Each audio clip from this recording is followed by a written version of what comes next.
de allí lo conocemos a Marco con mucho gusto.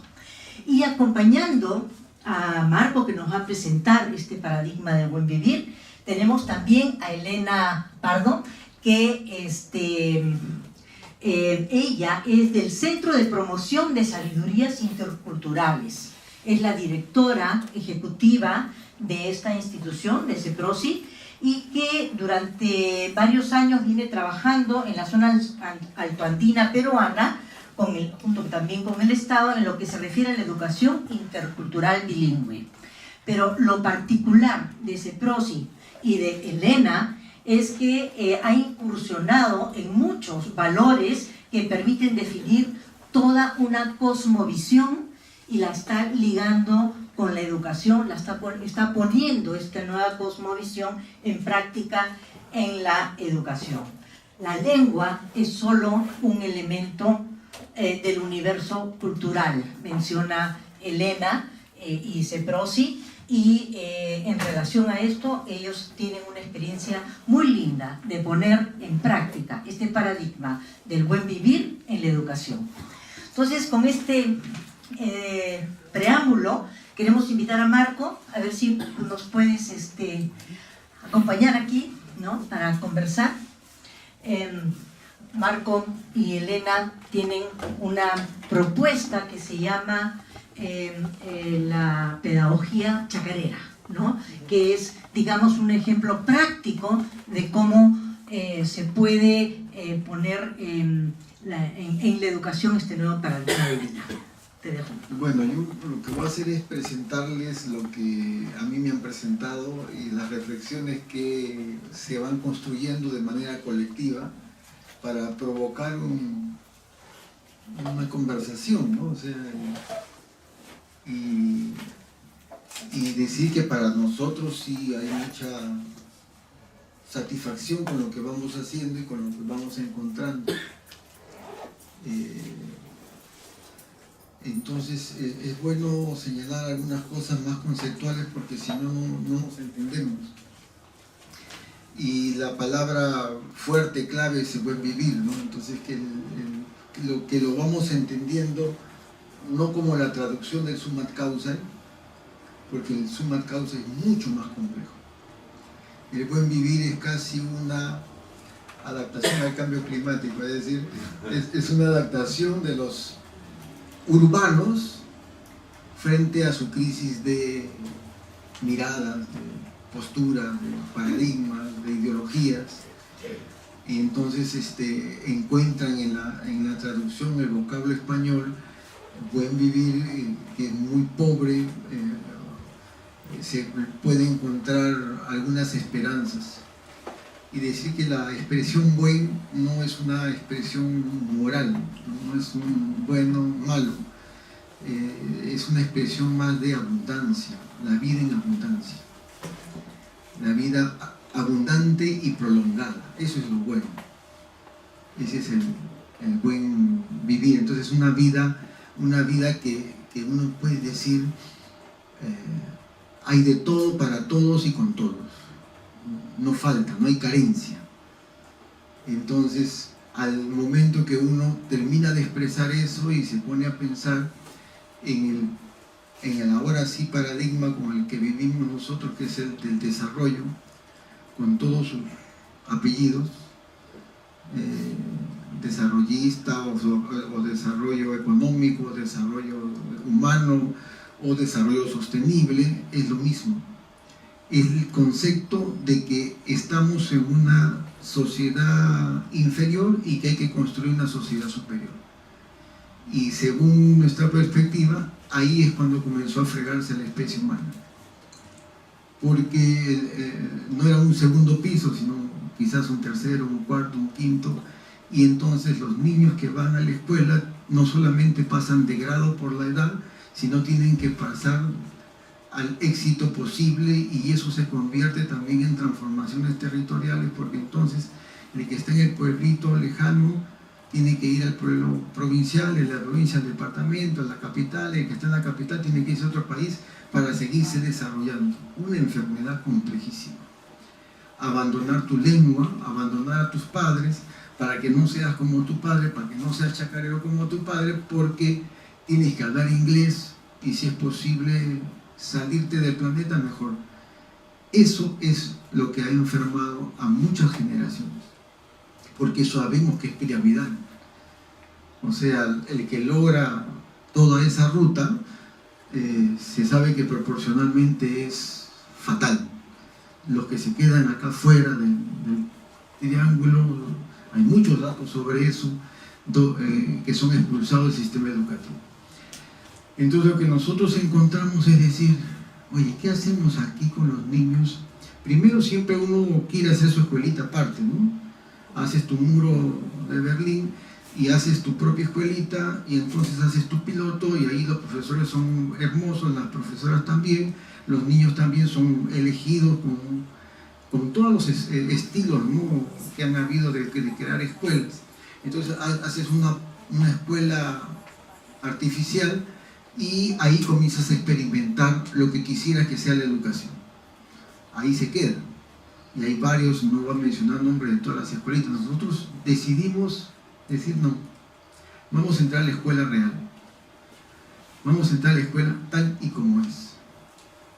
Y entonces, con Elena y en otras experiencias también, en Ancash, en la selva también, se dice, vamos a entrar a la escuela real. Claro, junto con Grimaldo Rengifo por un lado, con Alejandro Kusianovich también, porque son parte de los que vamos imaginando esto. Entonces en la escuela real hay herramientas que te dicen, sí, pues existe la diversificación curricular, existe la educación bilingüe intercultural, existe... Entremos ahí como se pueda, animar a los directores a que lo hagan. Y entonces nuestra entrada no ha sido de verdad por la lengua, porque en Cajamarca no se habla quechua y son andinos, y entonces el andino no pasa por la lengua, aunque cuando hay lengua es mucho mejor, porque se puede expresar un mundo complejísimo que no está expresado. Entonces decimos, hay que entrar, claro, cuando uno encuentra a los niños y a las niñas, las encuentras pues asustados, compitiendo para no pensar en quechua, no pensar en andino, sino pensar en occidental, y nosotros nos damos cuenta de que su atraso escolar no tiene que ver con su capacidad intelectual o su capacidad sentipensante de las criaturas, sino tiene que ver con este trauma de dejar tu identidad, tu forma de sentir pensar para adquirir otra forma con la cual te van a evaluar y vas a ser exitoso. Y entonces cuando comenzamos a hacer el Izcayacha, o sea, las dos cosas, es decir, primero afirmación cultural, lo que tú sabes vale, lo que tu mamá sabe vale, lo que tu papá sabe vale, y entonces hablemos de eso y conversemos de eso, y después también hablemos de la otra cultura. La otra cultura es la occidental. Es otra cultura, no es la cultura, no es la ciencia universal que vale para todos los territorios, no. Es también un aprendizaje universal que se ha estandarizado, que se ha posicionado, que nos prepara para el universo y el mundo, pero es una cultura.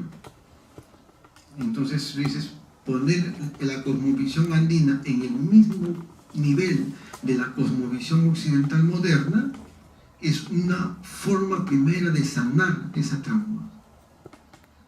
Entonces cuando los niños comienzan a cuestionar las matemáticas y comienzan a cuestionar la física y comienzan a cuestionar el lenguaje español, se empoderan un poco. Mi lengua vale tanto como esta, sí, y tu cultura es milenaria. Esta cultura que estamos aprendiendo tiene aquí más o menos 300 años. Tu cultura tiene 10.000 años aquí en este territorio. Entonces cuando uno le dice a los profesores, el pensamiento, el saber es afín a la tierra que pisas. Los saberes no son unas cosas que salen que las puedes llevar como nube a otro territorio y va a tener la misma vigencia, no.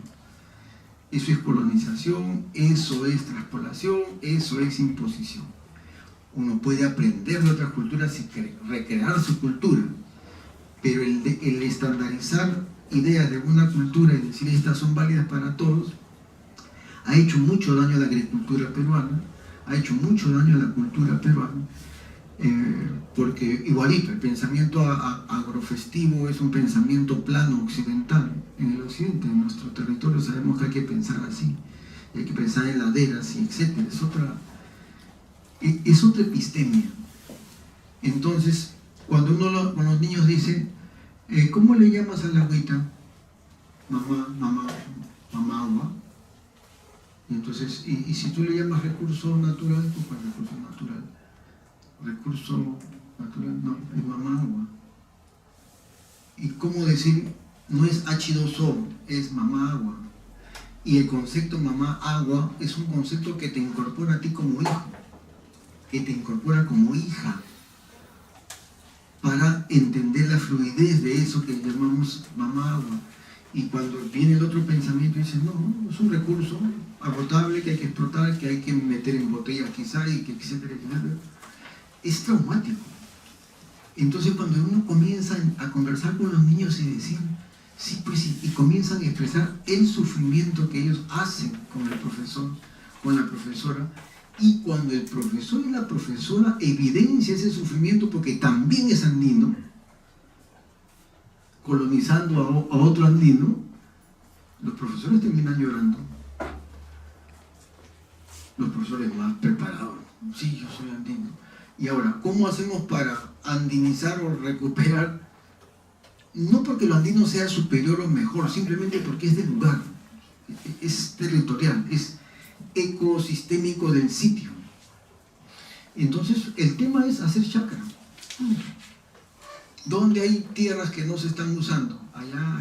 ¿Nos pueden prestar? Nos pueden prestar. Ahí la tierra está fértil. Salen los niños, salen los profesores y se ponen a hacer literalmente chakra. Entonces, cuando uno le pregunta a un niño, en varias ocasiones a una niña, ¿qué es lo que más te gusta de hacer chakra? O sea, de abrir la tierra, poner la semilla y después ver florecer y después cosechar. ¿Qué es lo que más te gusta? Y el niño o la niña contestan, que estoy con mis padres. Y los padres dicen, sí, yo ya no tenía de qué conversar con mis hijos porque las tareas de la escuela no las entiendo, no las estudié, pero cuando hablamos de esto sí entiendo y hemos retomado el diálogo con nuestros hijos y bajó la violencia. Y nosotros decimos, entonces la violencia humana no es un tema humano, es un tema de vínculo roto por epistemias distintas que no te entiendo y me genera estrés. Y tú tienes que estudiar para que no seas como yo, y yo estoy trabajando, ganando plata para que tú puedas ser exitoso.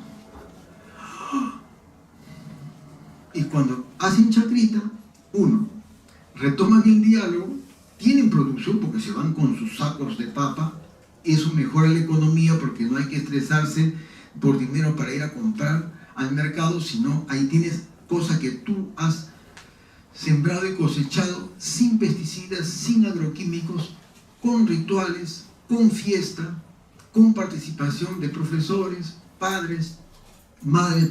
Y mire qué interesante, ahí no hay que forzar a los padres para que participen, a los varones. Son los primeros en estar, porque es algo productivo, es algo que genera, que tiene validez.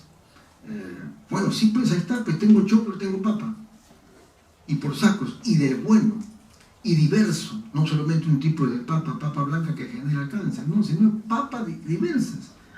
20 tipos de... Y los niños comienzan a contar, a ponerle su nombrecito a cada papa, y entonces los profesores también, y los maestros, digo, y los padres también, entonces dicen, qué bonito.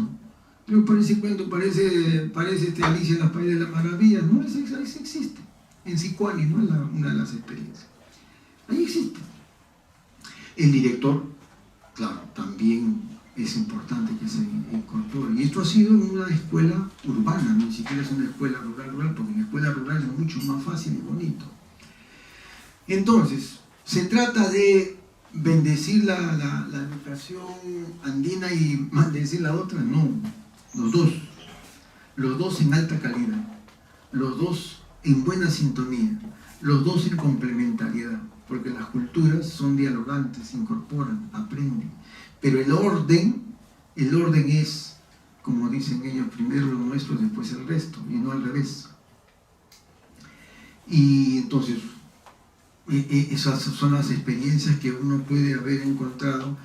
Entonces, todavía esto no está plasmado en propuestas curriculares alternativas, todavía son borradores, ensayo, error, a ver cómo funciona, pero sí el lugar productivo se convierte en la fuente del aprendizaje.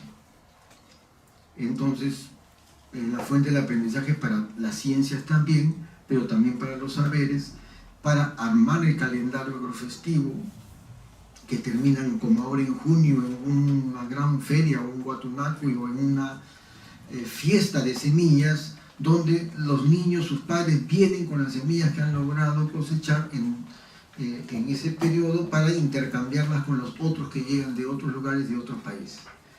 Es para asegurar la alimentación, para tener comida suficiente y fiesta. Y entonces, estas criaturas han ganado pues concursos en afirmación cultural, porque siempre las escuelas ponen concursos interescolares, ¿no? Pero también han ganado concursos en ciencias oficiales,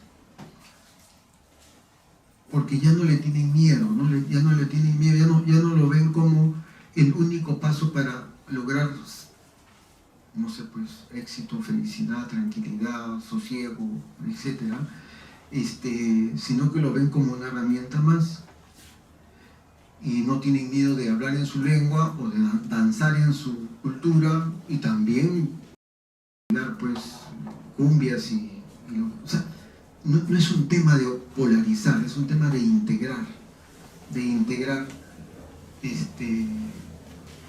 las experiencias, ¿no? Bueno, ¿qué otras anécdotas les puedo contar? Capaz con eso puede venir el diálogo, ¿no? La conversación, porque son varias imágenes. Vamos a tener a Elena contándonos su experiencia en Cusco. ¿No? Sí, agradecer al Foro Educativo por esta charla, por esta conversación sobre el Alin Kawsay o el buen vivir, que es un aspecto que se viene hablando desde muchos años, y entonces ahora el reto es cómo llevarlo al aula o a la educación.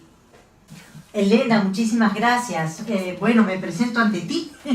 Soy Nelly Cló, la presidenta del Foro Educativo, y quisiéramos que nos cuentes un poquito la experiencia que has tenido con CEPROSI desde hace tiempo, pero en particular de poner en práctica en el sistema educativo público esta nueva perspectiva o esta perspectiva diferente para la educación.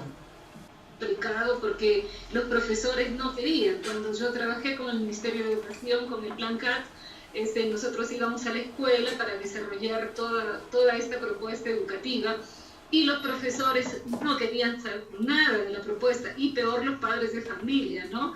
¿Y por qué? Porque, bueno, si cuando uno habla mal, cuando tú hablas, eres quechua hablante, y luego tienes algunos problemas para hablar las palabras correctas en español, todo el mundo se burla. Y por otro lado, no hay ninguna oficina que te reciba un texto escrito en quechua. Y entonces el rechazo era todo. Los profesores no querían, los padres no querían. Y entonces, ¿qué hacer frente a esto, ¿no? Entonces empezamos a trabajar en ese tiempo con TDH, con el PRATEC, y a comenzar a reimaginar cómo hacer este proceso educativo. Y entonces nosotros dijimos, ya no entremos por el lado de la lengua porque es imposible, y trabajar fuera del sistema también es imposible. ¿Cómo hacemos que la escuela sea más amable? El grupo de profesores comprometidos con la cultura, y empezamos con poquitos, como 8 en la cultura.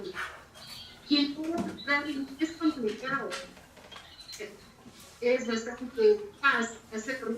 Y el gran desafío que asumimos fue en el área urbana. En este caso, la experiencia que ya vamos desarrollando como 10 años en la escuela 97-91. Entonces empezamos a trabajar con ellos los modelos de educación cultural bilingüe que se venían desarrollando en América Latina.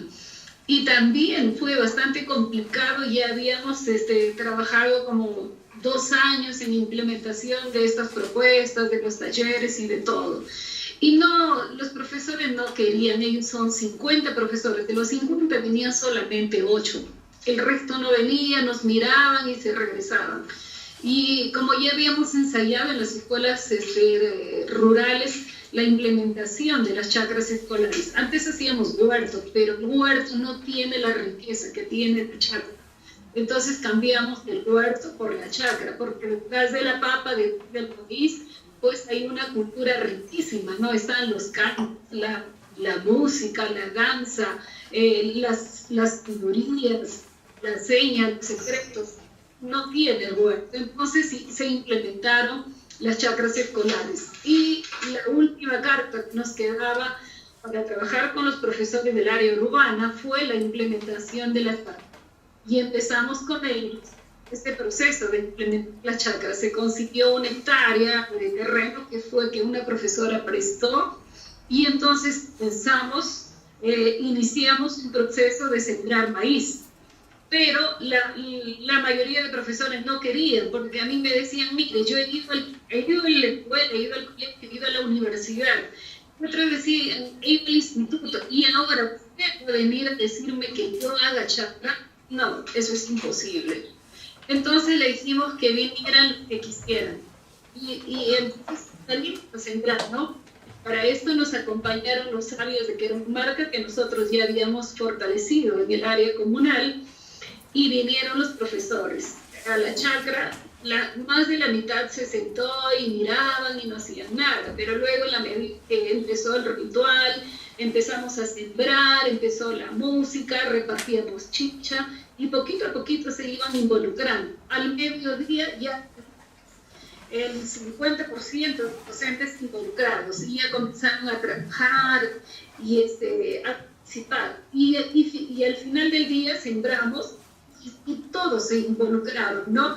Entonces, ¿esto qué nos indica? Que nosotros estamos colonizados, está colonizada nuestra mente, nuestras manos, nuestro cuerpo y todo. Y bueno, así fue pasando y las plantas fueron creciendo, y ellos como niños decían, en mi escuela tengo chacra, ¿no? Y me decían, maestra, ya los maíces han brotado. Para ir a hacer el aporte ya no fue tan complejo, porque ellos utilizaron uno. Para el segundo aporte, y finalmente para la cosecha fue de lo más lindo, porque vinieron todos. Y cada uno se llevó 150 choclos. Y ellos dijeron que era la comida más rica que ellos se habían saboreado en sus vidas, y además compartieron con su familia. Y entonces así ¿no? Comenzaron a valorar, y ellos dijeron que ya no iban a pedir rebaja a las personas que venden en las papas, en el mercado, porque hay mucho trabajo. O sea, como que tomaron conciencia. Y entonces después ya los llamamos para seguir construyendo esta propuesta, y ya venían más de la mitad. Y poco a poco se fueron comprometiendo, y hemos ido ensayando todo este proceso de cómo hacer a la escuela amable, y cómo el hay en causa y se puede instaurar en las escuelas educativas. Y es así que esta experiencia ya lleva 10 años, y ahora es una de las escuelas más prestigiosas. Primero el problema fue con los profesores, luego con los padres de familia. Cuando ya los profesores dijeron, bueno, yo voy a hacer chacras, y entraron como 5 profesores, y los padres de familia se opusieron y dijeron que ellos mandaban a sus hijos a leer y escribir, pero no a hacer chacra, porque todo el mundo lo sabe. Pero sin embargo, este proceso de volver a la naturaleza, de volver otra vez a acercarnos a la madre tierra, pues es un proceso de sanación. Y es un proceso de sanación para los niños, para los docentes y para los padres y madres de familia. Cuando nosotros los llamamos a una asamblea a los padres, ellos están sentados en las sillas. Yo no les conozco como es, pero cuando hacemos la chacra, ahí vemos las actitudes positivas y en algunos casos también negativas, ¿no? Cómo se comporta el padre de familia y cuál es el ejemplo que van dando a sus hijos. En estos 10 años hemos logrado muchas cosas y el año pasado ya hemos tenido 28 chacras instaladas en la escuela, pero los restos los prestan los tíos, los abuelos, o personas que lo tienen abandonado sus terrenos. Y los profesores, por otro lado, también al hacer esta actividad chacrera, pues ellos se han vuelto más amables. Hay una relación de cariño y de mayor comprensión entre el niño y docente. Y por ende los procesos educativos mejoran al haber una mejor confianza entre el niño y el docente. Y entonces cada año hemos logrado colocar, los profesores han logrado obtener el primero o segundo puesto en las buenas prácticas a nivel nacional. Y también en el curso de la prueba esta escuela ha obtenido los mejores lugares tanto en matemática como en computación. Cuando los padres han visto estos resultados, pues como que comienzan a apoyar nuevamente, pero habiendo pasado los 10 años aún no logramos que toda la escuela se involucre. Y entonces ahora hemos abierto también otros espacios que nos permiten aprender, como la danza, la música, los bordados, los tejidos, la comida saludable, y también hacemos la ceremonia para el río Wilcamayo. Entonces tenemos un abanico de proyectos que no es solo la chacra, sino también otros proyectos que corren a lo largo del año, y estos proyectos lo que hacen es sanar el alma de los niños, el alma de los docentes. ¿Por qué? Porque en este tiempo vivimos en una crisis y en conflicto. Tenemos muchos niños que viven con padres separados, u otros niños que viven solo con la mamá, o solo con el papá, o solo con los abuelitos. Y los profesores que también tienen problemas. Y el sistema educativo pues no se ocupa de esto. Pedimos mucho la calidad educativa, pero no nos ocupamos de las emociones por las cuales pasan los niños y los docentes. Entonces, la chacra y otros proyectos contribuyen de alguna manera a la sanación, a la sanación emocional, ¿no?, de la comunidad educativa, y también padres y madres de familia. Y luego generamos otro espacio muy grande, que es un encuentro internacional que lo hacemos cada año en el mes de junio. Es como un Inti Raymi, y donde viene gente de toda la América. Este año hemos tenido gente de México, de Colombia, Ecuador, Bolivia, Argentina, y claro, del Perú, y vamos a espacio sagrado, que es el centro ceremonial de Rachi, para recibir los reyes del Padre Sport, que es el Año Nuevo Andino, ¿no? Entonces, estos espacios sagrados que vamos generando, pues nos permiten a todos volvernos a sanar de manera colectiva y a recuperar nuestra memoria colectiva. Muy interesante esta experiencia vivida en particular en la comunidad, pero además es muy interesante escuchar que lo que nos estás contando no es una experiencia única en el Perú, sino que tiene otras, que existe en otras sociedades, y que no es algo aislado, sino que responde a una visión más articulada, una comprensión de la educación y de la comunidad de manera diferente. Y además que se ha hecho dentro del sistema público, lo que hace particularmente importante que miremos como sociedad esta experiencia y que le demos el valor tan importante que tiene para los niños, para las comunidades y para el futuro de una educación más integrada a las comunidades. Lo que quisiera ahorita es ver si es que algunos de los participantes quieren intervenir con preguntas o con algún comentario, incluido aquellas personas que están ahorita viéndonos a través de la internet, a través del Facebook o de la web, que pudieran hacer preguntas. Creo que, Paco, esas son preguntas por escrito, ¿no?, que pueden hacer en el Facebook y que las podemos leer para que Marco o Elena nos pudieran dar mayor información sobre esta experiencia maravillosa. Entonces paso a ustedes, ¿no?, bueno, Gloria, sí, empezamos con ella y después seguimos con Ángela y otras. De repente con esto, para que puedan escucharse a través de la web. Sí, me encanta la idea, me parece sumamente sugerente y el tipo de cosas de ruptura que necesitamos en este momento, ¿no? Para cambiar paradigmas. Lo que yo quería pedirles a ambos es que pudieran describirnos mejor. Yo necesito un imaginario de cómo funciona esto. O sea, en lo concreto, cómo es una jornada, cómo es un periodo, cómo son las clases, cómo trabajan, cómo integran los conocimientos, qué cosa es lo que hacen. Necesito crear todavía este imaginario si me pudieran ayudar. Buenas noches. En la misma línea de lo que plantea Gloria, o sea, sí nos gustaría que ambos nos compartan en cuántas escuelas del país se está implementando esto, en qué niveles, o sea, si es escuelas integradas, o sea, se ha implementado en inicial o en primaria o secundaria, si son escuelas que se ubican en el ámbito urbano, rural, porque dijo que en experiencia es urbano, pero las demás escuelas donde después, ¿cómo está trabajando el currículo nacional?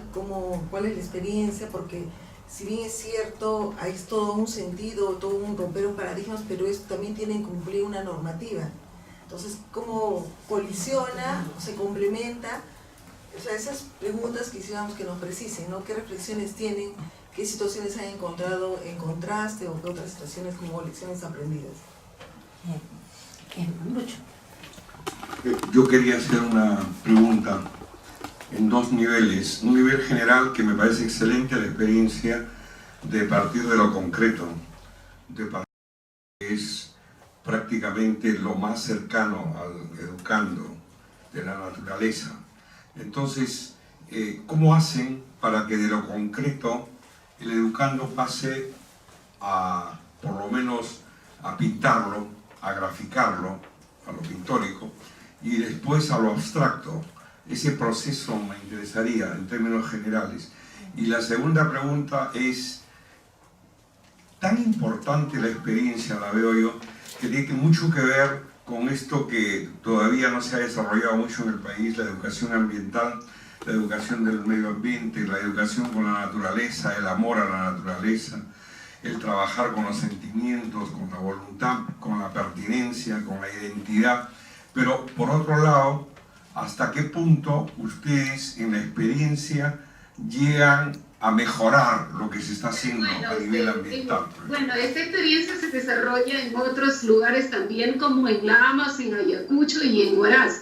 Pero yo me voy a centrar al caso Cusco. En el caso del Cusco, nosotros trabajamos en 8 escuelas rurales de primaria completa, y luego tenemos una de las escuelas que está en el área urbana, que cuenta con 1.300 niños y 50 profesores. Eso es en Sicuani. Y en el caso del Cusco tenemos el colegio Alejandro Velasco Astete, que tiene primaria y tiene secundaria, que son 60 profesores y 1.400 niños. En esta última hemos empezado hace 3 años, y en el caso de Sicuani, que es la escuela en la que más le hemos puesto fuerza, voluntad y cariño, pues llevamos 10 años. Como que la experiencia se ha iniciado allí, como que también vamos dándole forma, moldeando, porque vamos aprendiendo de lo que va sucediendo, de lo que va pasando, y también los profesores contribuyen con sus emociones, con su cariño, con su caminar, arrima este nuevo proceso de hacer educación. Eso. Ahora, ¿cómo lo hacemos, no? Por ejemplo, el tema de la chacra se siembra en el mes de septiembre, y luego es la actividad más bonita, la más grande y la más festiva de la siembra. Se siembra entre septiembre, octubre y noviembre, los 3 meses donde se siembra. Luego, en diciembre, se hacen los aporques, y en enero. Y en febrero y marzo, que es la época ya más festiva, las plantas están en pleno florecimiento y los niños están de vacaciones. Pero aún estando de vacaciones, ellos regresan a la escuela el día que nos toca hacer el chacramuy. Ese chacramuy es cantarle a las plantas para que nosotros los humanos le demos las fuerzas a ellos, a las plantas, para que se dé el proceso de maduración y tengamos una cosecha. Luego, en marzo, los niños regresan a la escuela y de los cantos, de todo lo que ellos han visto, pues se lleva al aula y se hace la creación de textos. Se elaboran textos con los propios niños y también con los padres de familia. Entonces, cómo estos procesos vivenciales los vamos llevando al aula y vamos reflexionando. Bueno, eso lo hacen los docentes. Luego, en el mes de marzo, el Día Mundial del Agua, el 22 de marzo. Entonces, todos nos preparamos para hacer una gran ceremonia al río Wilcamay. El río Wilcamay es un río sagrado que une al Valle de Vilcampa y al Valle Sagrado. Entonces los niños, en vez de llevar tantas pancartas diciendo gota a gota, el agua se agota y muchas cosas, lo que hacemos es hacer una gran ceremonia a orillas del río. Participan también, se suman otras escuelas. Este año estuvieron 3.000 niños cantándole al agua para pedirle perdón por la contaminación que hacemos. Entonces es cómo nos vamos acercando de otro modo a la naturaleza y cómo los niños van a ejecutar su mente, su corazón y su conciencia para poder respetar nuevamente la naturaleza y el agua. Ese es el modo en concreto como lo vamos haciendo. Y en esta ceremonia los niños cantan, también tocan instrumentos, aprenden canciones y pues además se desarrollan las sesiones referidas al tema del agua. El agua como nuestra madre y el agua también como un elemento químico. Entonces, es el modo como nosotros vamos llevando estos procesos al aula.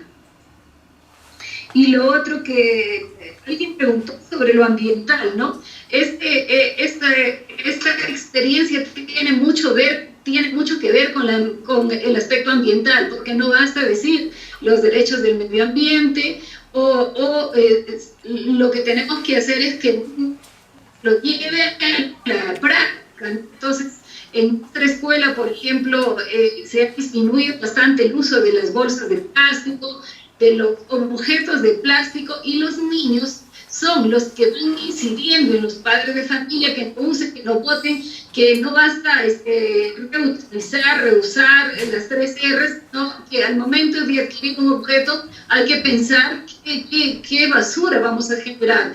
Y los padres dicen, mi hijo cambió la vida, ¿no? Entonces los niños son los que contribuyen a que los adultos, los padres de familia, pues de alguna manera vayan cambiando, tanto en el tema del agua, como en el tema de comer nuevamente sano, de alimentarse sano. Y también decirles que antes los niños llevaban de refrigerio galletas, chisitos, llevaban frugos, pero en cambio ahora llevan papas sancochadas, llevan choclos, de acuerdo a lo que Madre Naturaleza va haciendo. Y también, pues, aquí los niños sufrían mucha discriminación. ¿Por qué? Porque los niños que llevan galletas o que llevan otro tipo de comida, pues se sienten superiores. Y la verdad es que están errados. Lo que tenemos que ver es que el niño y nosotros nos alimentemos mejor para poder tener un equilibrio físico y económico, y además también con la naturaleza o con el lugar donde estamos viviendo. Más o menos de manera concreta cómo vamos reimaginando, reinventando un nuevo modo de hacer educación. La partida también es que la escuela está divorciada de la comunidad. Y acá lo que se intenta es más bien que la comunidad críe a la escuela, la incorpore con todo su equipo. Entonces una comunidad que también cuenta con la escuela como un espacio de educación comunitaria, aunque se hace educación más en aula, se trata de combinar estos dos espacios. Y los contenidos tienen que ver más allá del sistema educativo. Es la tarea de cómo nosotros decimos, cómo lograr renaturalizar a las nuevas generaciones y cómo lograr recomunalizar a las nuevas generaciones. 2 elementos principales para un tercero. Renaturalizar en este vínculo, es decir, los seres humanos que vamos a ser profesionales, cualquier profesión que quieran elegir los niños y las niñas, tienen que saber que o sentirse así en una formación casi hasta espiritual, de que son hijos de una naturaleza. Entonces, eso se va de manera transversal animando para que los niños y las niñas sientan que la profesión tiene que estar al servicio del cuidado del planeta y de la tierra y no al revés. Entonces difícilmente ellos pueden ver un río contaminado, difícilmente pueden pensar en tener una profesión que va a transgredir a la naturaleza, sabiendo que los que hemos contaminado el planeta hemos sido los mejores profesionales del mundo. Entonces tú dices, ¿cuál es el sentido de la educación? ¿No? Porque para abrir una petrolera o una minera tienen que haber ingenieros y no cualquier ingeniero, no cualquier experto. Tienen que haber abogados, tienen que haber... O sea, y no es cualquier persona porque nuestros chacareros no trabajan en las minas, por decirlo así, no trabajan en las grandes empresas. Ahí los mejores profesionales del sistema educativo son los que han firmado apostando por un sistema de alta producción para bienestar de todos, que no sabemos la historia que no ha sido así. Entonces, esta formación más específica, donde los niños comienzan a renaturalizarse su existencia, está acompañada del proceso de recomunalización. Es decir, los niños no viven sin sus padres, los padres no viven sin sus abuelos, los abuelos no viven sin los tíos no viven sin la comunidad. Donde se logra recomunalizar la vida, aminora la violencia y aminora la pobreza. Porque donde hay ayuda mutua y reciprocidad, la pobreza se afronta de otro modo. Si no funciona lo tuyo, ya todo eso que ustedes conocen.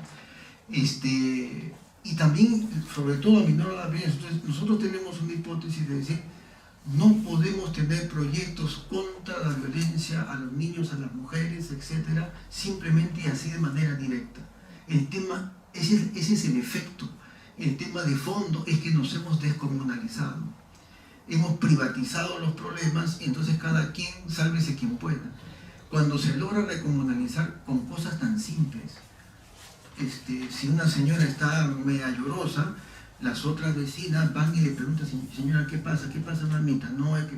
Y entonces al toque intervienen sin necesidad que participe la policía o las denuncias, porque se sienten mutuamente protegidos y no lo ven a la pareja como el agresor, sino como al hermano que hay que encaminar.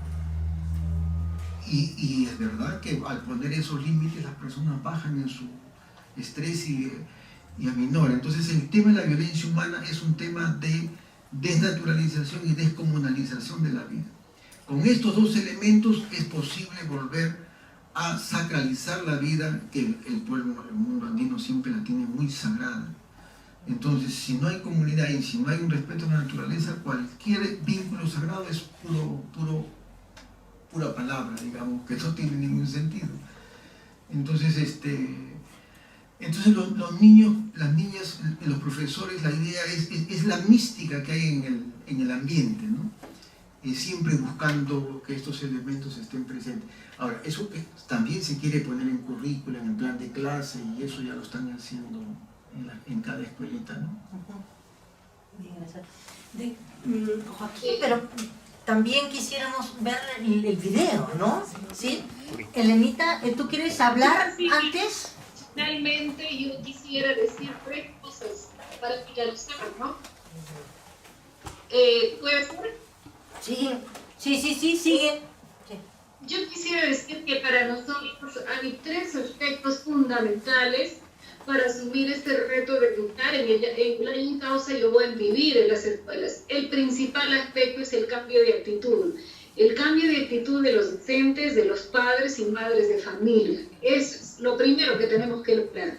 Y lo segundo es el reencuentro con nuestra cultura. Nosotros tenemos mucho para mirar a nuestras raíces, mirar atrás y de allí aprender. ¿Y para qué? Para afirmarnos culturalmente. Y luego un tercer paso es el proceso de cultura intercultural para entrar en contacto con otras tradiciones culturales. Con esos tres aspectos yo creo que podemos llevar hacia el ámbito educativo el proceso de la Yincausan. Lo otro también decir que este tema de la vida occidental ha llegado hasta el último rincón, a las comunidades. Y cuando los niños de la escuela van a las comunidades a hacer chakra, los abuelos dicen, mira, esos niños nos están haciendo recordar cómo vivíamos antes. Entonces yo tengo mucha esperanza por los niños, que ellos son los que nos ayudan a generar cambios en sus familias, en sus padres, en sus madres y en la población en general. Cuando la población ve a los niños acercarse al río, cantarle al agua, conmueve mucho, ¿no? Entonces, por ejemplo, el alcalde de Sicuani ha cerrado algunas tuberías de desagüe al río. Y los niños son un potencial tiene esperanza en la niñez y la juventud para que nosotros podamos generar cambios y finalmente para vivir en armonía entre los seres humanos, la naturaleza y también el aspecto sagrado, porque para nosotros todo es sagrado y todos somos personas, ¿no? No solo los humanos, también el agua, el río, las estrellas, el sol, la luna, y por eso que nosotros pues hacemos muchas cosas que son una manifestación de cariño y de respeto de nosotros a las otras personas para que la vida pueda fluir y para que podamos vivir de mejor manera, no convertidos en simples individuos alejados de todo esto. Entonces creo que estamos a tiempo y agradecer porque tenemos mucho que mirar en nuestra cultura, ¿no? Y eso no sucede, por ejemplo, en las comunidades argentinas, en Chile. El proceso es mucho más difícil. Nosotros sí tenemos mucho para aprender y para mirar hacia atrás, ¿no? Entonces, eso quería complementar y decir finalmente. Elena, ¿ya te fuiste? No, estoy ahí. Elena, acá está Joaquín, tu aprendiz. ¿Me escuchas? ¿Me escuchas o no? Sí, te escucho. Ah, ya, porque me importa que escuche. Bueno, Elena, yo no te veo ahí, quería hablar ahí con tú mirándote. Y como me estás escuchando, quiero nomás en 4 minutos darte reconocerte y darte una linda, un aporte y algo que está pasando. Yo me acuerdo cuando conocí a Elena hace bastante tiempo en Cusco, fui a hablarle y ella me abrió los ojos y el corazón, me dio un artículo que lea que era el Wuchu y Runa y me cambió totalmente la mirada de cómo yo veía las cosas. Yo soy un producto yo soy de la cultura urbana occidental, pero felizmente criado por un huerta, por una chacra antigua en medio de la urbe. Mis papás se separan y tuve la suerte de ser criado por la madre tierra en esa chacrita. Y cuando Elena me habla de la crianza recíproca y del runa, entonces dije, wow, yo no soy el único que he sido criado así, hay toda una cultura que ha sido criada así. Y es en base a esa experiencia mía. Y después todo lo que investigo y veo lo que Elena venía trabajando con CEPROSI y todo lo que ustedes venían trabajando, que digo, wow, acá tienen que cambiar las cosas. Porque la mirada en el mundo urbano occidental, que es el que se ha trasladado a todo el universo, como bien dice Elena, es esa mirada de que subordinamos la tierra a nuestros intereses, ¿no? La tenemos esclavizada. Y el famoso huerto urbano occidental o biohuerto, como lo llamen, tiene esa lógica. Entonces, y esa lógica conlleva siempre lo mecánico, lo adultocéntrico, lo conocéntrico, y no lo emocional, la alegría y eso de la crianza recíproca, ¿no? Y es en base a eso, Elena, que nosotros creamos las TINIs, que tú conoces, las tierras de niños. Y que después las niñas y jóvenes se molestan y dicen, oye, tierra de niñas, niños y jóvenes. No, no hay niños nomás. Y en esas tierras de niños comienzan a expandirse y el Ministerio de Educación la institucionaliza en el año 2014-2015 y hoy ya le llaman Proyecto Educativo Ambiental Integrado, ESBI, Espacios de Vida, que están en más de 6.000 instituciones educativas, donde la lógica es la crianza recíproca.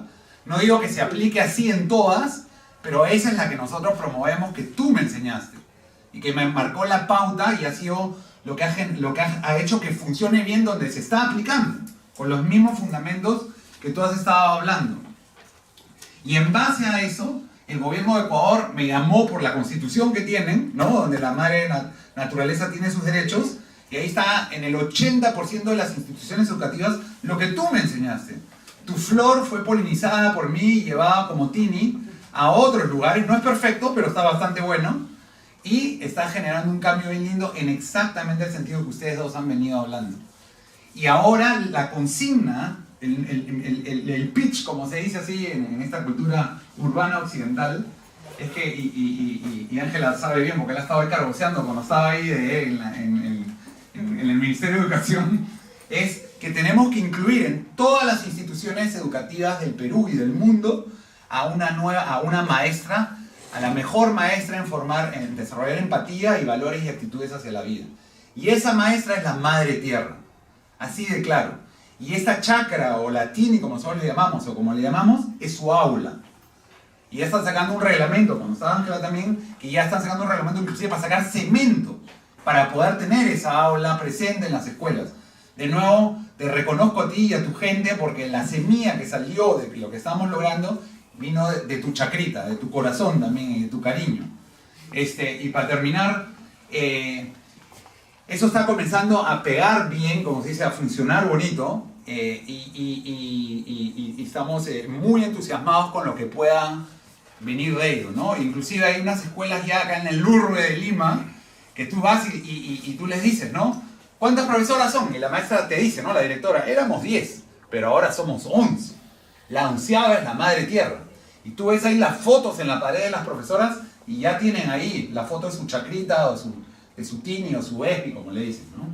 Y la consigna es llevar a todas las escuelas del Perú, acá en 2025, que todas tengan espi. Y para terminar, ya está ese reglamento para las escuelas que ya están cómo manejar ese espacio, o sea, cómo manejarlo, digamos, técnicamente, cómo generar el espacio para que las escuelas que ya existen lo tengan.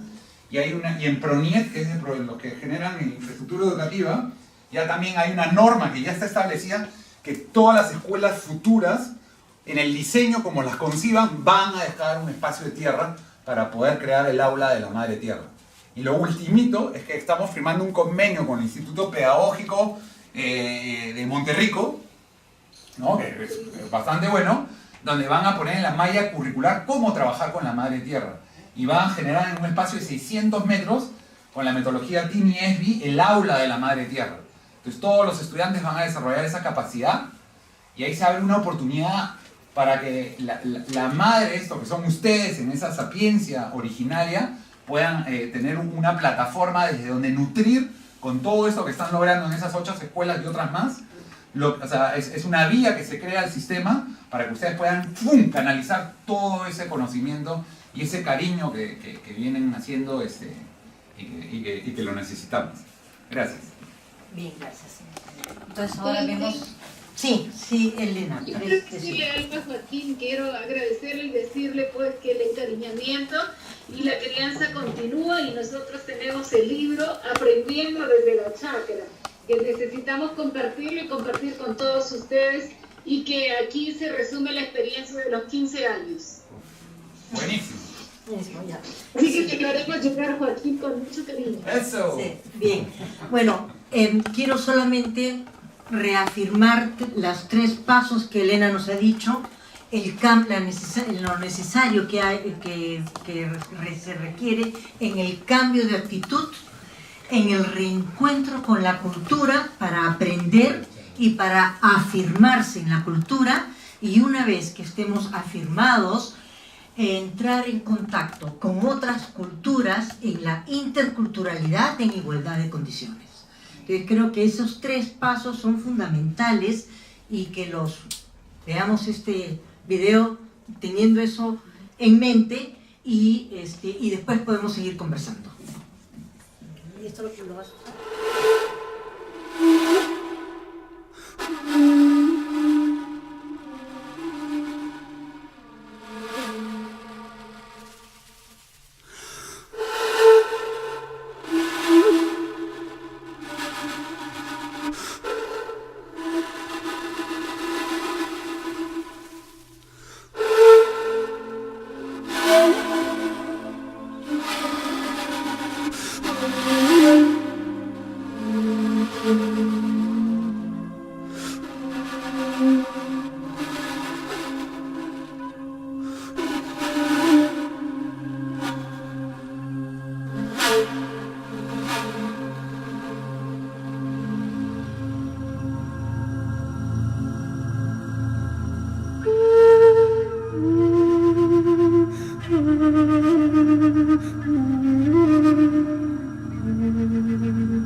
pedagogía chacarera. Aprendiendo desde la chacra.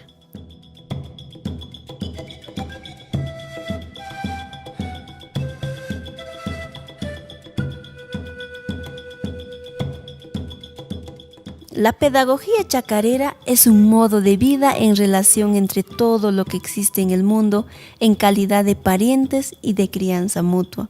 Utiliza modos de aprender y enseñar provenientes del cultivar de las plantas en la chacra entre niños y niñas, padres y madres de familia y profesores. Hoy día hemos venido a la chacra a sembrar nuestro maíz. Aquí tenemos la mitad medio rojito y la mitad blanquito. Esto se llama el saxasara. ¿Qué se llama? Saxasara.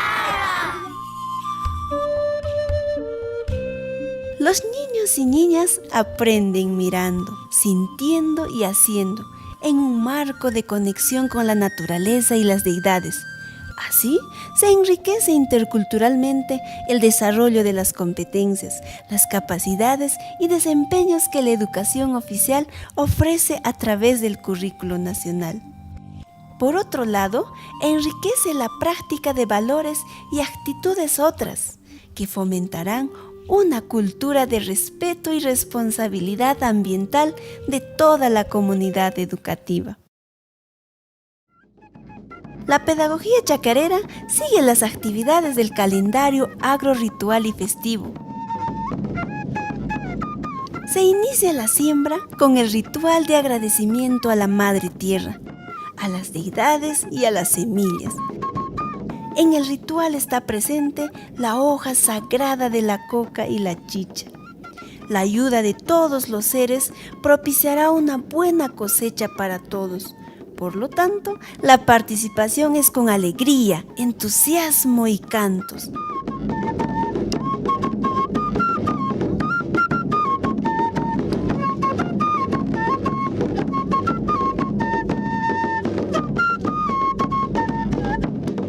Para los niños y niñas es un día de compartir, de jugar y aprender entre todos.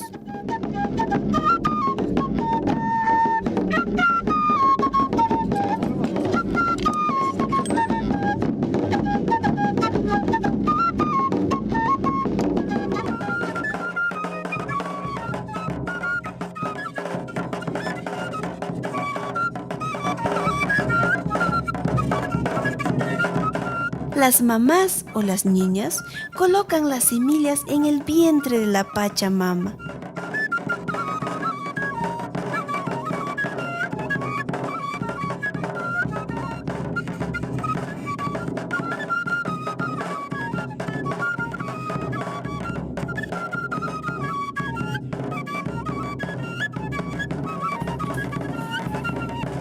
Los demás tapan las semillas en los surcos.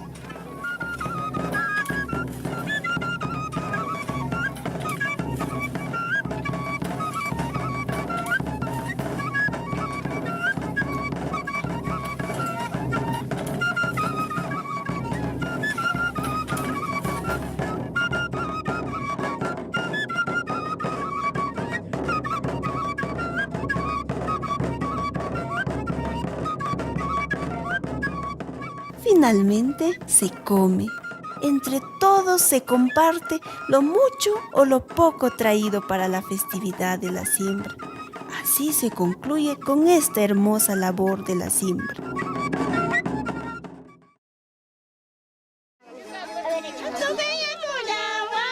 Al cabo de algunos meses, las plantas están en flor. Es la época más florida, festiva y colorida. Es la fiesta de las plantas. En ella se visita y alegra a las plantas con música y canto.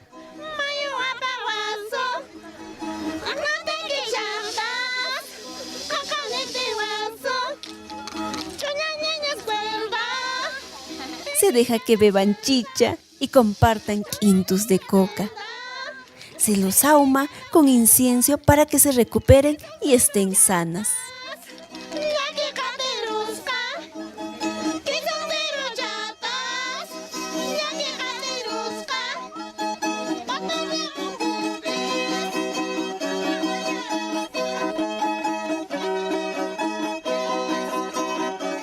Se adorna con serpentinas para que estén contentas y nos den buenos frutos.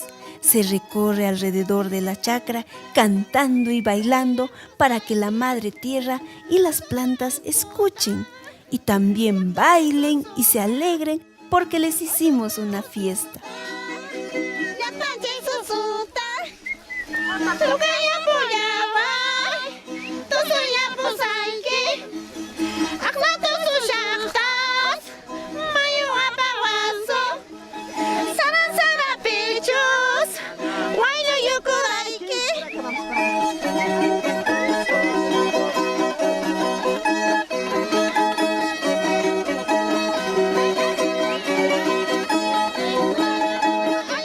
Todas las actividades agrícolas son festivas. En ellas se come el delicioso puchero para seguir cantando y bailando. Los niños y niñas aprenden en un ambiente festivo y emotivo.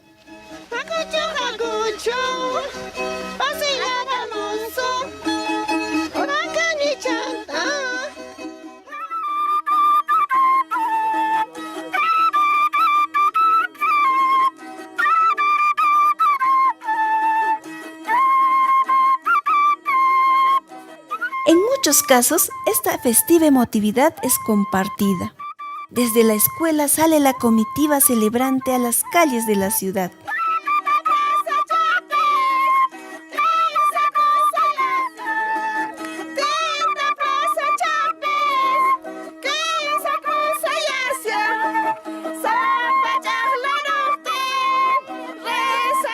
De este modo, la población recuerda este momento sagrado y festivo de la agricultura andina. Entre música, canto y danza nacidos del corazón de los niños y niñas junto a sus madres, padres y profesores, celebran la regeneración de la vida y la naturaleza. Así se recupera y afianza los valores andinos para recuperar el buen vivir entre todos.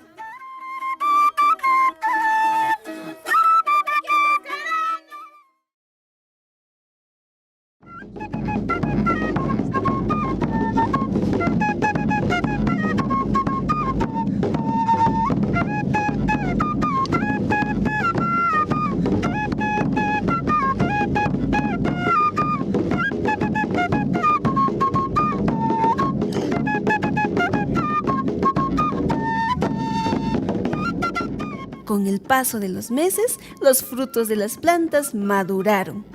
Se tiene una buena cosecha y se disfruta de alimentos sanos cultivados con abono natural, alegría y buena energía de las personas, los seres de la naturaleza y las deidades andinas.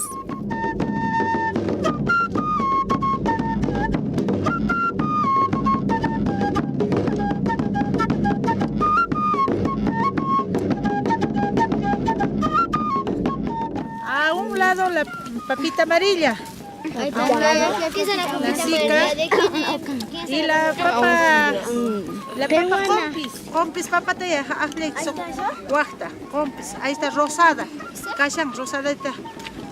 Eso, muy bien, muy bien. Felices y contentos cosechando nuestras papas.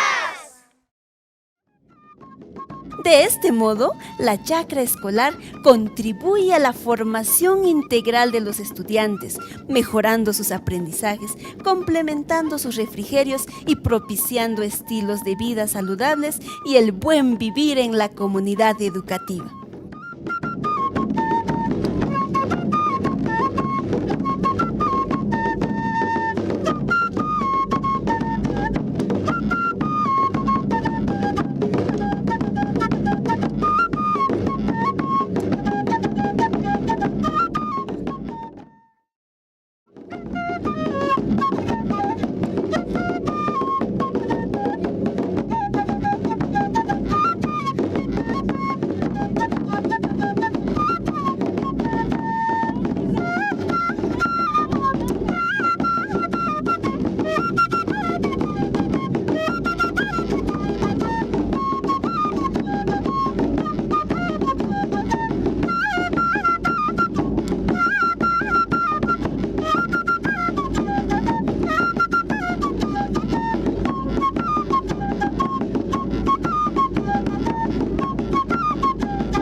conversación, entre las intervenciones y preguntas, yo sí quisiera, Marco, a ver si tú nos pudieras profundizar un poquito más este aspecto del fortalecimiento de la cultura y de una relación intercultural, porque tú has mencionado que no se trata tampoco de decir esto sí y lo otro no es válido, sino de un diálogo intercultural, ¿no?, que tenga como base el reconocimiento propio de la cultura, ¿no?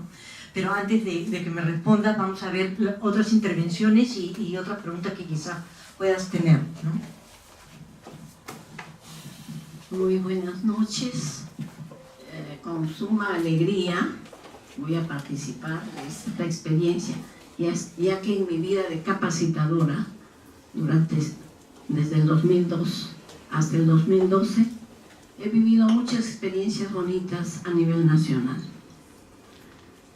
Yo quisiera preguntar, tanto al joven como a la señorita que están exponiendo, sobre, ya yo me doy cuenta que la educación parte de la realidad del niño, de la chacra, de la casa, de su realidad social, cultural, etc.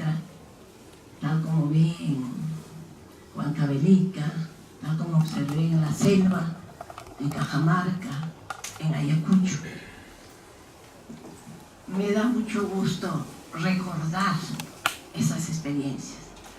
Yo quisiera preguntar, ¿en qué momento se da esa interrelación de la Pachamama, que es el quechua, que es nuestro idioma nativo, que es nuestro idioma, el idioma madre? ¿En qué momento los profesores establecen esa relación sociocultural de hablar el quechua, de partir de la educación, del aprendizaje a partir de la chacra? Por supuesto que ahí se habla el quechua, en otros sitios en la selva los idiomas nativos. ¿En qué momento se va a dar esa interrelación de cambiar su lengua materna a la lengua occidental? ¿Y cómo se da? Porque no es un proceso, podemos decir, tan fácil. Los niños quechuahablantes, ellos hablan su idioma con mucha facilidad, y el aprendizaje también lo dan en su idioma con bastante facilidad, pero luego no se van a quedar en eso. Tienen que cambiar el idioma materno al idioma occidental. ¿Cómo se da ese proceso en el proceso de aprendizaje? Eso es la pregunta.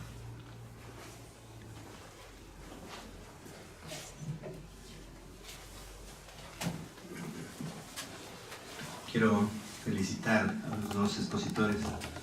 En realidad, desde lo que he podido apreciar, me he trasladado de inmediato a mi niñez. Yo procedo, digamos, de una comunidad campesina también en la Sierra de la Libertad, en la tierra de Vallejo, nacido en el campo. Entonces, esto me ha permitido trasladarme ahí y recordar muchas cosas. Y me han surgido, digamos, dos aspectos que creo que es importante que lo podamos tocar. Uno de ellos es el tema de cómo se enlaza esta propuesta con el tema del trabajo y con el tema de la producción. Creo que son dos temas son importantes. Hemos podido apreciar en el video a niños y niñas que están desarrollando actividades que podríamos decir que son un trabajo. ¿Cómo se deslinda esta situación con las normas y las leyes que hay respecto a la prohibición del trabajo de los niños y de las niñas? ¿No? ¿Se considera que ese es un trabajo? ¿Tiene una concepción diferente? Y el tema de la producción. En el campo sabemos nosotros de que si no se trabaja no se produce, y si no se produce no se come. Entonces es una cuestión natural, ¿no?, que viene ya desde que uno nace, se va habituando, se va acostumbrando a ese tema de ayudar a la familia. En la medida en que uno va desarrollándose a su nivel de desarrollo, uno tiene que ir haciendo tareas. Traer el agua, recoger la leña, pastar los animales, etc. Son actividades que muchos podrían llamar ese es trabajo, y los niños no deben trabajar. ¿Cómo se aborda ese tema? Y el tema de la producción. Hay otros videos donde se muestra la actividad de clase. Acá no se muestra. Si uno no lo ponen en contexto, parece que fuera pura práctica chacarera. O sea, ¿dónde está la escuela? Ahí no hay escuela. ¿No es cierto? No sé, los profesores están ahí, están con su ropa originaria, los estudiantes también. Pero el momento en que eso comienza a convertirse en A, E, I, O, U y escribe y redacta y cuenta tu historia, no está puesto en este video, pero existe, ¿no? Cómo los niños convierten sus saberes en escritura y la lectoescritura tiene que aparecer. Y cómo se incorporan 2 vocales más para ya entrar al español, etc. Toda esa pedagogía está, esa didáctica está. No sé si ahora se podría ver eso, no sé, Elena, si tiene cosas como esas a la mano, o sería oferta de un segundo momento de ver como decía Gloria, ¿no? En concreto, o sea, dame el plan de clase. Ese es el plan de un día, de 2 días, de la semana, del mes, el cual yo voy a evaluar y voy a medir aprendizaje, porque si no es puro movimiento, y no es así. No es así, es una fuente de aprendizaje, pero de ahí se salta hasta lo psicopedagógico y la medición, porque igualito hay que evaluar.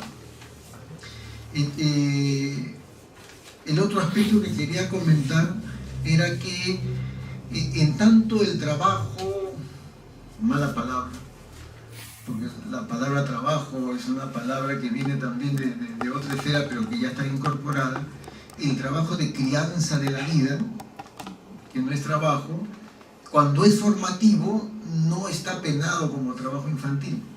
Además, los niños no se la pasan todo el día en eso, ¿no? O sea, es una actividad muy rápida y después viene todo el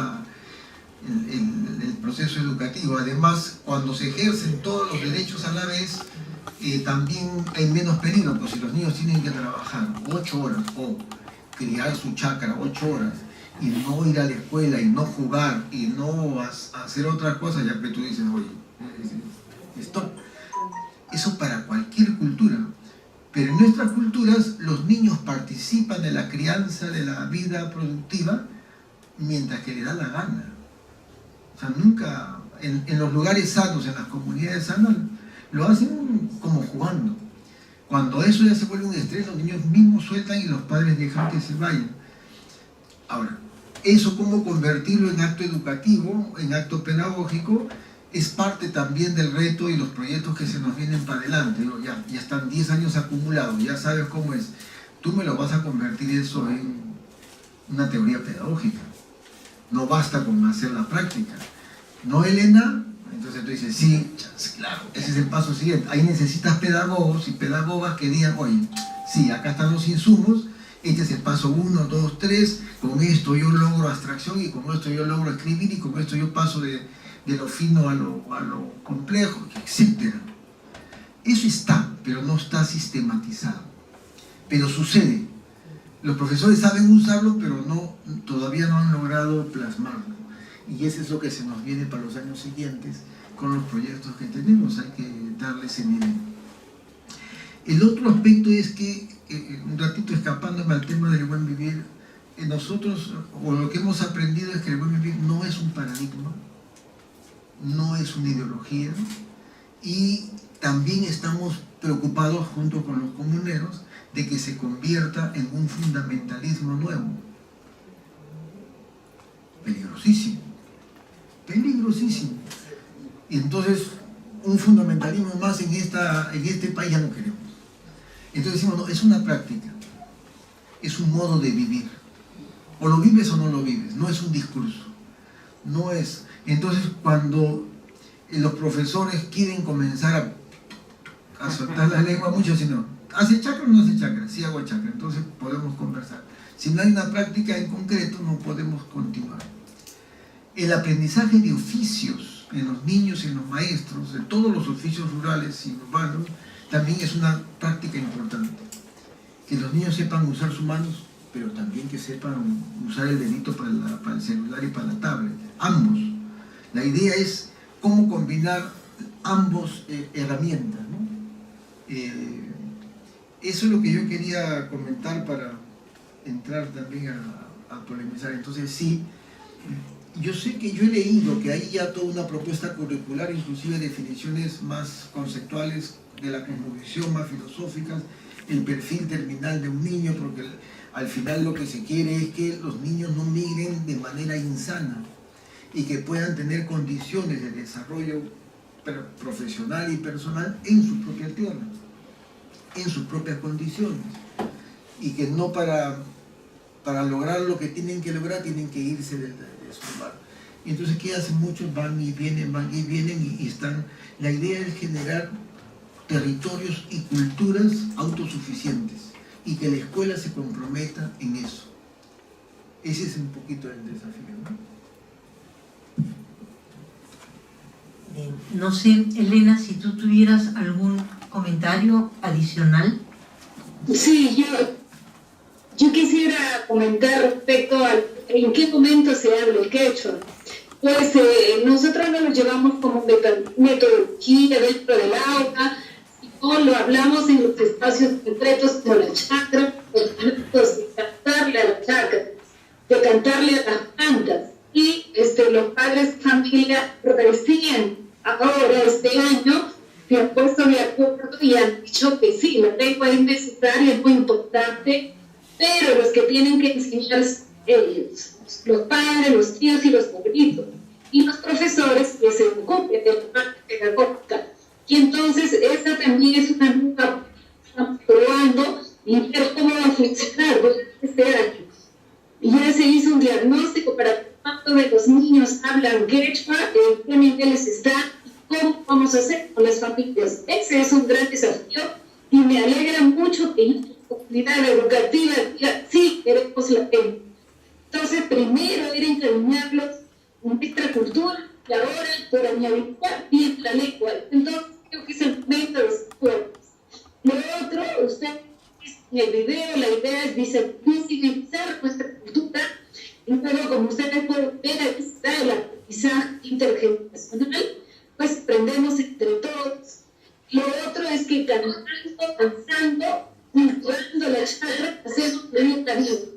Y las vivencias que los niños participan, entonces estas actividades pues se llevan a cabo.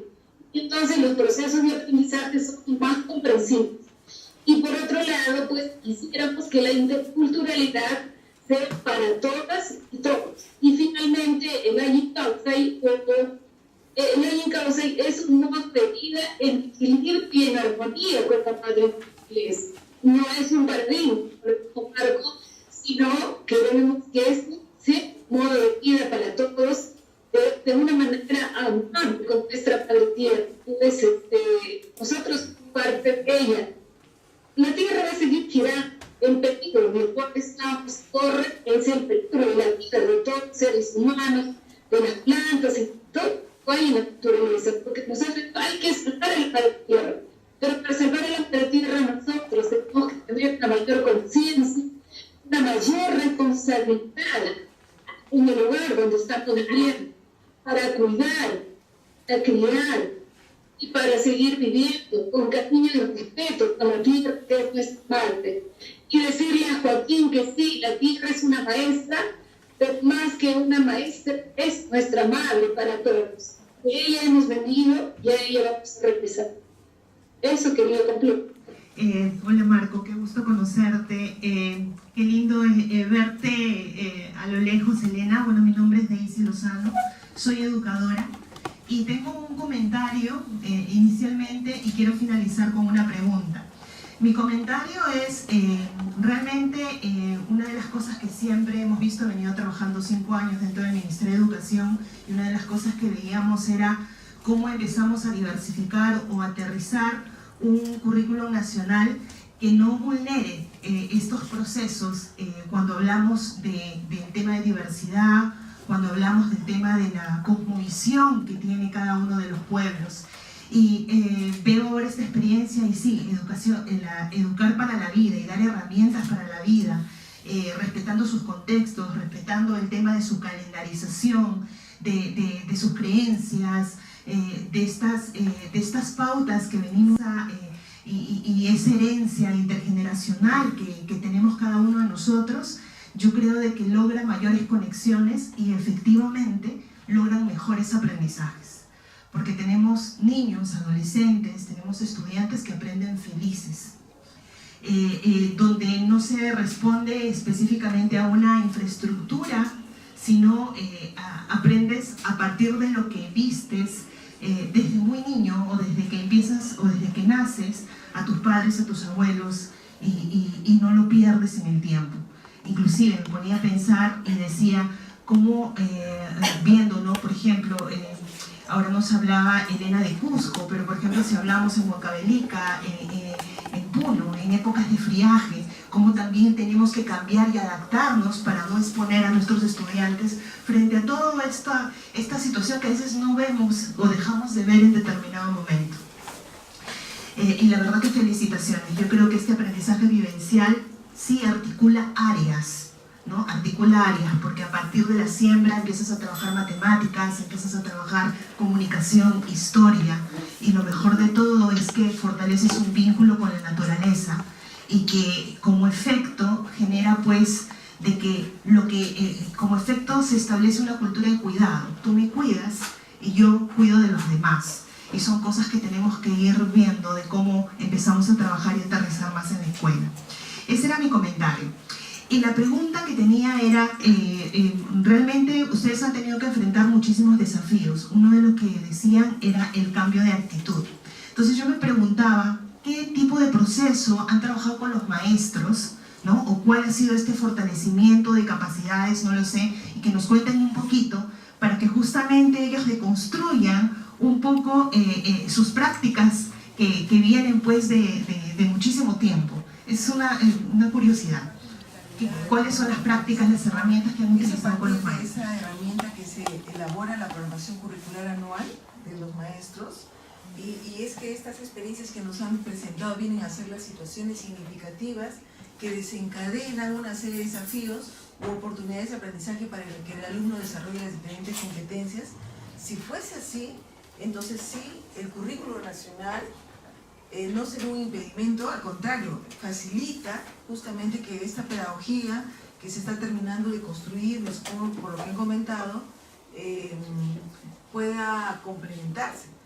Nosotros hemos visto experiencias de escuelas que han organizado toda su programación curricular anual a partir de los calendarios agrofestivos, pero se llega a instrumentalizar y se pierde lo que inicialmente planteaba Marco, los sentidos. Eso de renaturalizar, recomunalizar, el hecho de identificar, reconocer a la madre tierra, creo que se va perdiendo. Entonces, ustedes tienen esas reflexiones, lo han visto en otras escuelas, lo pregunto en la perspectiva de que hay varias iniciativas que justamente están nuevamente repensando la pedagogía, pero que cuando las visitamos vemos que se llega a instrumentalizar, o sea, hacen el calendario, organizan sus unidades didácticas, parte de situaciones, pero los sentidos del para qué y de cada experiencia se va perdiendo, tal vez porque los maestros no han comprendido en toda su dimensión este sentido, ¿no?, de la educación y el por qué y el para qué.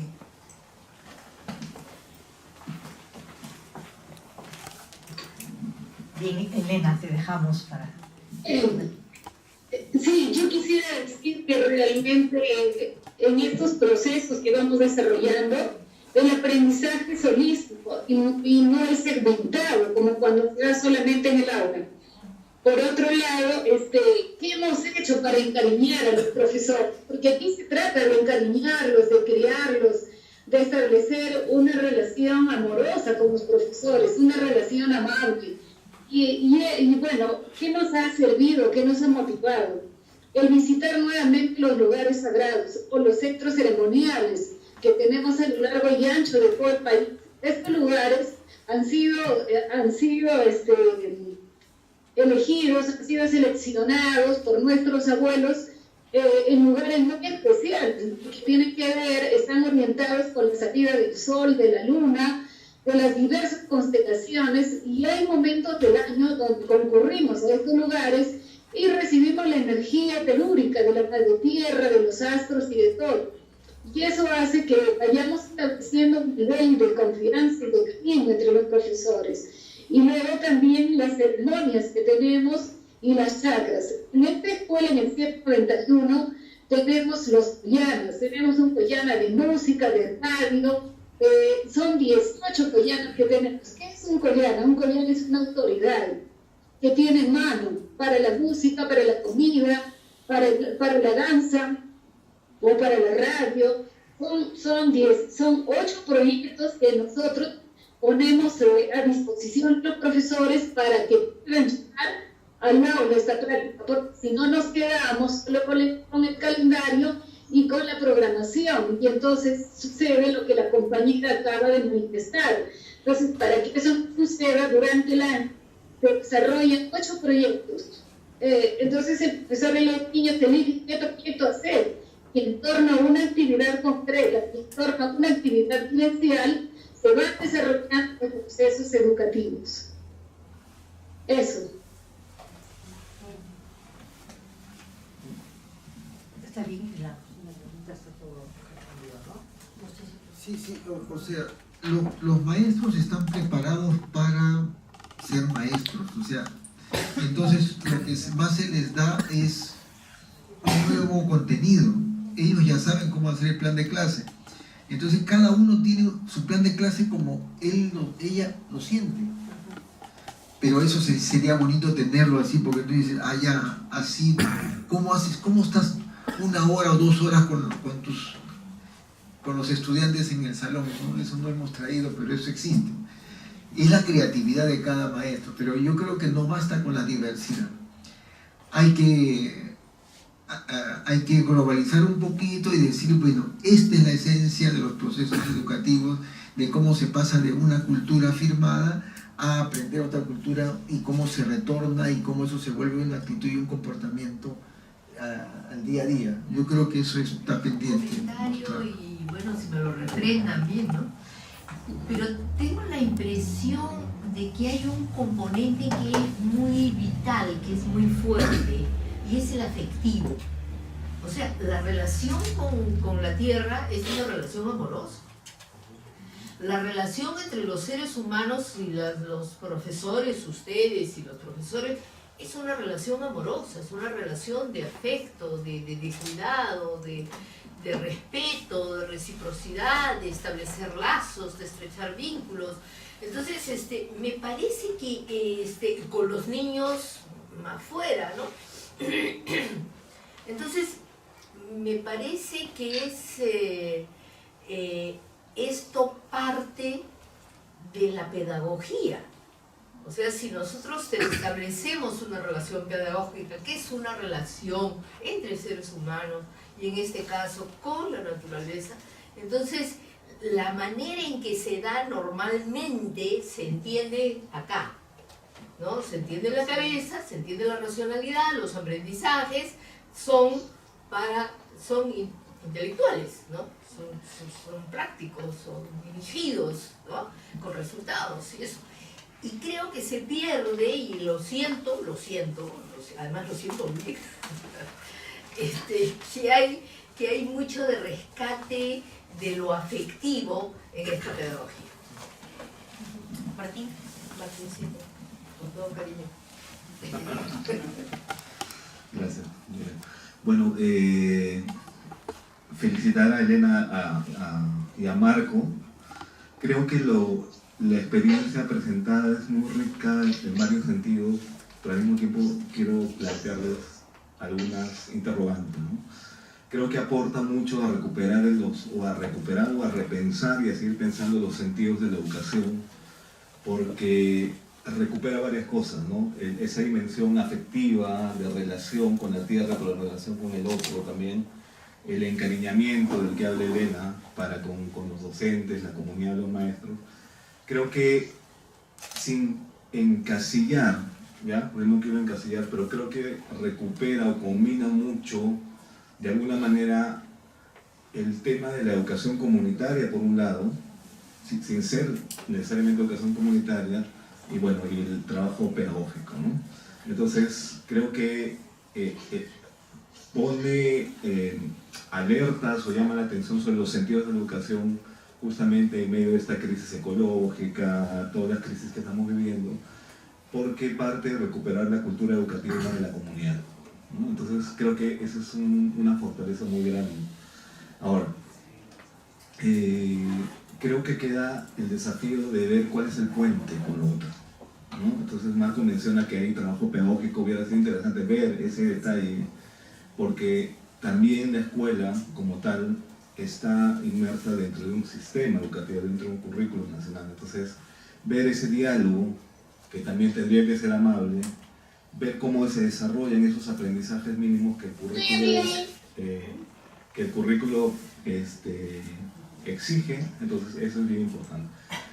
La otra preocupación, no preocupación, sino interrogante, siento que la experiencia, por lo poco que he podido entender, está más centrada en la primaria. Entonces, el desafío del trabajo con los adolescentes, cómo se aborda el tema de la cultura, el tema del trabajo, el tema de los saberes y lo que exige en términos de complejidad del currículo ya con los adolescentes, creo que es un desafío y no sé si se está abordando. Y una preocupación sí es el tema de la lengua.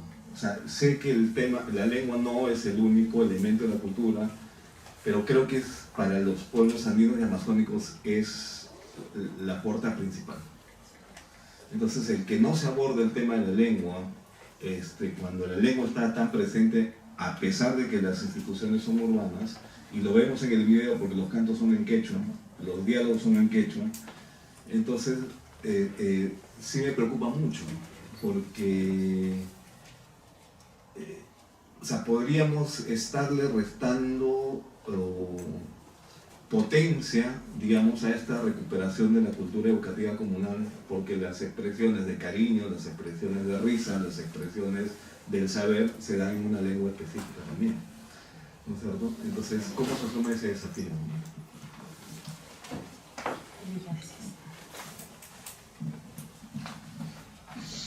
Bueno, por todo lo que he escuchado acerca de la pedagogía chacarera, considero que esta es una experiencia esperanzadora para el país, porque finalmente es una propuesta que responde a las características de nuestro país. Es una propuesta que parte de la realidad concreta, natural, de la realidad holística de cada niño y va avanzando hacia un conocimiento más global. Pero lo que más valoro de esta pedagogía es que se vive en la escuela realmente experiencias de disfrute, de comunicación, de relación con la madre tierra y de relación con el fruto, con las papitas, con la tierra. Yo me siento muy feliz.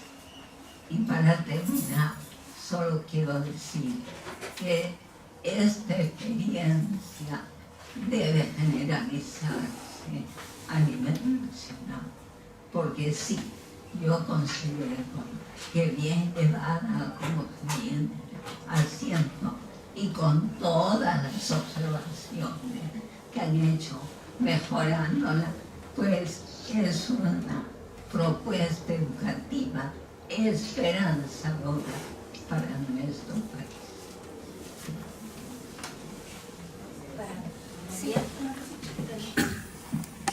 Sí, bueno, comparto las felicitaciones a la experiencia, ¿no? Conozco un poquito de la experiencia también, hace mucho tiempo. Y yo solamente quería remarcar ahorita que sí creo entender que hay cierta intención o propuesta de interculturalidad dentro de la propia experiencia. porque lo que están tratando es de, por un lado, partir de la propia vivencia local, territorial, de diálogo y de vida con la madre tierra, pero al mismo tiempo están trabajando todo esto en las diversas áreas, como dicen ahí, para aprender, incluso dijeron el AEO, que es el español, no es el quechua, ¿no? Y me imagino que también creo que lo hacen con el quechua, quizás no en la dimensión que está señalando Martín, de lo que yo conocía, pero sí, yo creo que hay una intención de dialogar con ese otro o con esa otra cultura occidental, pero desde la propia. Y lo que se está haciendo en realidad es redescubrir la propia para estar dialogando con esa otra, ¿no? Ahora, está claro empezando en relación a la primaria, todavía falta ver todos esos otros desafíos, porque una cosa es lo que es el niño o la niña en los primeros años de su vida, hasta antes de la adolescencia, y lo otro también es después dentro de la propia comunidad andina, ¿no? Entonces, yo quería un poco solamente anotar esa mirada. ¿Cómo trabajar una educación intercultural en el Perú? O sea, en este Perú diverso, ¿no? Que tiene una comunidad andina, comunidades amazónicas totalmente diversas. ¿Cómo trabajar esa educación intercultural, digamos, dialogando entre todos, ¿no? Entre estos diversos? Y no tanto, en ese sentido es que entiendo yo más incluso una educación multilingüe, ¿no? Más que bilingüe, por ejemplo. Entendiendo las diversas lenguas que también tenemos. En fin, yo quería hacer ese hincapié, pero rescatando las pistas, las luces que están dando para una propuesta de... A mí me da bastante gusto todos los comentarios, las preguntas, porque ya desde mi rol me permite avisorar cómo tiene que ser diseñados los próximos proyectos con CEPROSI. Entonces digo, ya tengo más o menos por dónde van los resultados y el impacto, porque es lo que se viene, ¿no? Entonces está el tema de la lengua, hay que responder a eso, hay que responder a la lectoescritura, hay que responder a escribir una cultura y una lengua que es oral. Es una transgresión escribirla si es oral, o también hay que dar el salto a la escritura, porque estamos creciendo y evolucionando también y aprendiendo juntos, y entonces el tema de la interculturalidad también es un tema, es un mote que nos viene de afuera. La interculturalidad en el Perú es otra cosa, porque de donde nace la expresión es, tú estás allá, tú eres el piel roja y yo soy el no piel roja que he llegado aquí. En nuestro caso es la misma persona hace un proceso intercultural consigo misma, porque tú estás acriollado, tú estás occidentalizado y tú eres andino. Entonces es un proceso interno, hasta emocional y hasta de ubicuidad en tu identidad. Entonces sí, tienes que entrar a lo emocional, a lo afectivo, a lo profundo, a lo íntimo, porque te estás ubicando como místico cuando eres un andino más. Pero también tienes que recuperar que eres un místico. Los dos.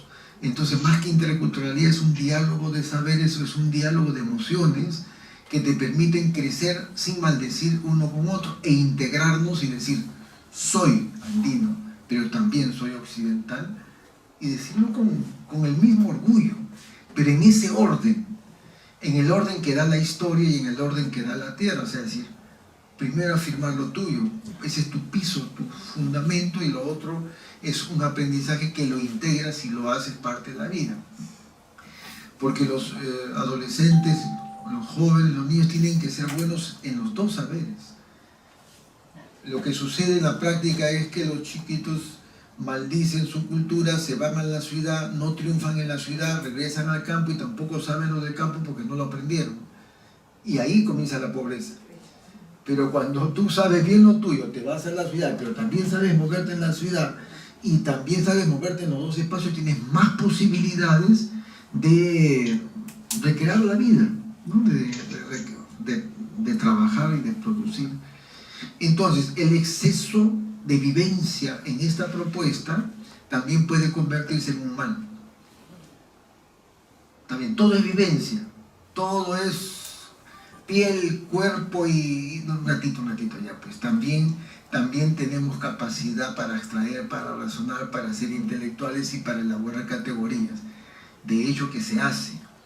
De hecho que también hay que entrar a lo riguroso y hay que entrar al punto central de cómo tú explicas de manera intelectual lo que está sucediendo allá afuera, aunque sea con otra intelectualidad, pero hay que hacerlo. Entonces tú dices, ¿cómo se le llama a eso que mueve todo? Le llamas ánima. ¿Qué es el ánima? Y hay que comprender qué es el ánima, porque no basta con decir tiene, no, hay que explicarlo. Y para eso nos sirven las herramientas que nos dan otras culturas sobre cómo explicar los fenómenos que no son perceptibles a la vista, pero que existen. Y los niños lo hacen, pero como les digo, eso ya implicaría tener un plan de clase típico y ver cómo se desarrolla de punto hasta el final, y intervienen todos estos factores y cómo el maestro y la maestra se lucen en el sentido clásico de la palabra, es decir, cómo dan esa pedagógica, pues, ¿no? Pasar de la vivencia a la abstracción, de la abstracción otra vez a la práctica, y de lograr aprendizajes sostenidos en el tiempo y no solamente para el examen. Y entonces el desafío de la evaluación también es un desafío, ¿te entiendes? ¿No? Esos son los comentarios casi últimos. No sé si Elena tiene más cosas. Elena, si tuvieras algún comentario final. Sí, yo quisiera decir que con esta propuesta lo que buscamos es el equilibrio entre la razón y el corazón. Y la forma de hacerlo es pues en la chakra, porque ahí los niños aprenden a querer y se fortalece el aspecto afectivo, la relación con la madre tierra, el cuidado, el respeto, la crianza, y entonces vivimos amparados entre todos. Y decirles también que si bien es cierto hemos avanzado en primaria, también hemos empezado a trabajar en el nivel secundario, pero a mí me alegra, me emociona que ahora estemos conversando, porque finalmente esta es una propuesta que lo tenemos que construir entre todos. Nosotros ya hemos puesto aquí la masa y con ustedes podemos seguir fortaleciendo esta propuesta y entre todos finalmente construirla. A mí me alegra porque ya es un milagro que ustedes nos escuchen, así como también las autoridades del ministerio, y que ya nos escuchen ya es un milagro. Entonces me alegra, me emociona, yo les agradezco a cada uno de ustedes, agradezco a la Madre Tierra, donde están ustedes en Lima, agradezco a las montañas sagradas, y decirles que este es un tequito, y que cada uno de nosotros pone un hilito de colores para que hagamos un hermoso tejido, que sea una hermosa propuesta para nuestro país, y que desde aquí, de esta tierra multilingüe, multicultural, pues también tengamos un hermoso desafío de reimaginar y de repensar un modelo educativo entre todos. Eso quisiera decirle, y mi profunda gratitud a Foro Educativo, a las personas que se han encargado de hacer esta conexión y de que podamos conversar. No hay nada mejor que conversar y seguir construyendo lo mejor y lo más hermoso para la niñez. Muchísimas gracias. Muchísimas gracias a ti, Elena, por habernos expresado tu experiencia. Y a ti también, Marco.